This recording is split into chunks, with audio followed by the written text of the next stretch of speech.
The station started in 1918 originally. Halls Hill, Virginia, which is where Station 8 is, they didn't have services. The utilities, they had nothing. Cherrydale, which is right down the street here, they were the first fire company in Arlington. Their first piece of apparatus, which was norm then, it was a cart that was pulled by men. When they got their first motorized vehicle, they gave Station 8, they gave Halls Hill community their piece of apparatus, and that was the beginning of the fire station. The fire station, Station 8 now, was the only fire station that served the black community. And so what would happen is they'd have an emergency on Halls Hill, the black community, or a small fire. The fire department in Cherrydale, they wouldn't respond. Or they would respond slow. The house would burn down, or Miss Jones would get sick and die, or whatever. And so the men in this community said that's not acceptable. And so they went to, the lady that owned the house on the corner and said, hey, we'd like to put a little small pumper truck in there and a medic in there. We'll train the guys, we'll man it with volunteers and serve our community. Every institution in Halls Hill was interconnected. The church supported the firemen supported the community. So that's how that was. But when Fire Station 8 was, that station, not the one there, but the older one, was there, that was something great for us.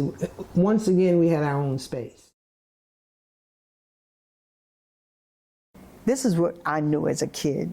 Station 8 firefighters, they got the least of everything. We never really knew until we got older how bad it was, but we knew, but they were always the best with the least.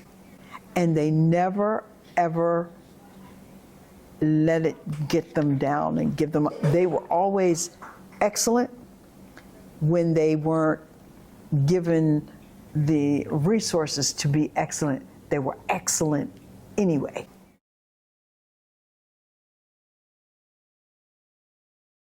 I remember it was a little larger than life. Everything, I was a really little kid then, and everything just seemed large. The men were large, the trucks were large, the station. Churches, school, fire station, everything happened there. Everything. Those were some of the places that you could go for an activity and your parents said yes. They weren't worried about who was supervising where you were. They knew you were safe and secure. So that's where Boy Scouts was held. That's where the only telephone, my understanding, in the community was for a long time. And that's where people would receive calls and could make calls. That's where the first Coke machine was. And every kid in this community would go there to buy their Cokes. So they were very instrumental in all the school things. We had May Day and they would come and bring the fire trucks. We used to have movie nights at the fire station. I wasn't allowed to go to the movie theater, which is now the Arlington Credit Union, when I was a kid. So the fire station was our theater. So the men in the fire station, they would put a great big seat up with the old 8mm projectors, and they show movies for the kids and have different treats and stuff. They do all kinds of stuff that create family and community. Well, we got home after dark, and my father was furious with a cousin who was driving. He was 16 or 17. Yeah. But I got grounded that day, and I was walking to school the next morning, and there were the firefighters out there with the, I'm walking by, and they go, woof, woof, oh, somebody's in the doghouse. Woof, woof, woof, woof. I was like, oh my God, everything, they know everything. I was like so embarrassing, but I just kept on walking. There were always things going on at the fire station or involving the firemen because they were such a part of the community. It was a part of our lives. The firemen weren't only firemen. They were the Cub Scout leaders. One of them was the choir director here. Mm-hmm. They had many, many roles. One was a golf instructor for the kids. So they weren't only the firemen, they had other roles in the community. So we saw that as all of ours. Well, for one thing, we learned early that the firefighters were respected, and everybody pretty much respected them. And one thing that, as I grew up and I realize now, you know, Station 8 represented all 3 black communities in Arlington. So it kind of brought us all together because there were firefighters from all 3 of the communities. Oh, that's the first time I heard that. I didn't realize. Oh, yes. Yeah. Because if you were black and you passed the test, you went to Station 8. I want to talk about like the original 14 a little bit. The things that they encountered, they had to go through was just unbelievable. I was the first black chief, but it wasn't just because I had super knowledge or whatever. They just didn't have opportunities. A lot of people go, you know, I did it on myself. No, I didn't. It was from the work that they had, the BS that they had gone through.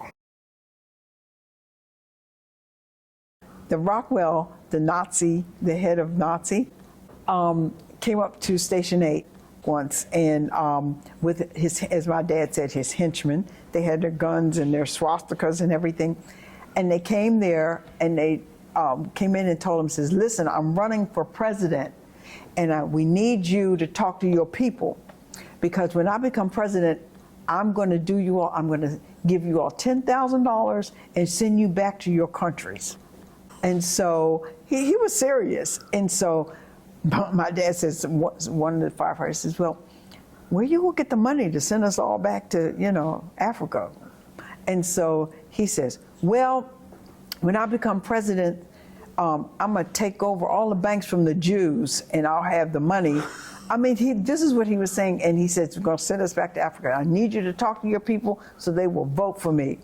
And so when they left, he said they all bust out laughing, and they were like, oh my God. And I'm thinking, you had Rockwell and Nazis up there, and but that's how they did. They would bust out laughing, and yeah, that was an experience they had. I remember when I got promoted, and they had a celebration for me. Some of the original 14, they found out that I'd been promoted. They go, I will be there no matter what. Because they wanted to see that. That's what it meant to them.